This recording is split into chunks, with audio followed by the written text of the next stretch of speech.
Sa bawat sigaw ng mamamayan, tahimik na nilulunod ng kasinungalingan, mga pangakong ginto sa kampanya. Pag-upo sa pwesto'y nakalimut na kapangyarihan at perang sinasamba nila,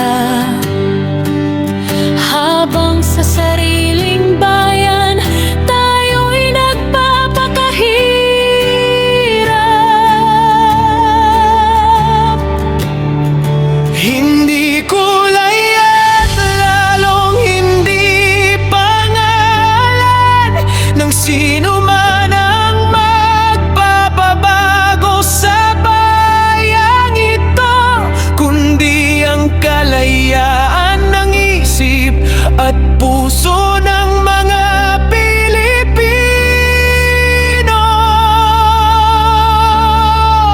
Walang perpektong leader sa mundo, ngunit may mga tapat pa rin, handang magsilbi ng totoo.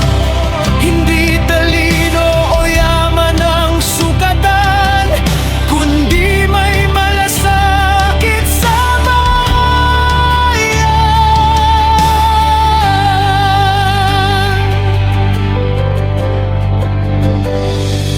May batas na naging sandigan, ngunit meron ding para sa kapakanan ng ilang naghahari sa lipunan.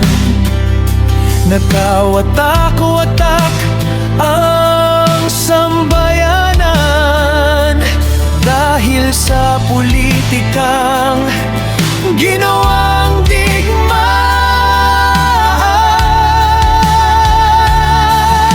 Hindi ito nararapat sa bansang likas sa yaman, maging maka-Pilipino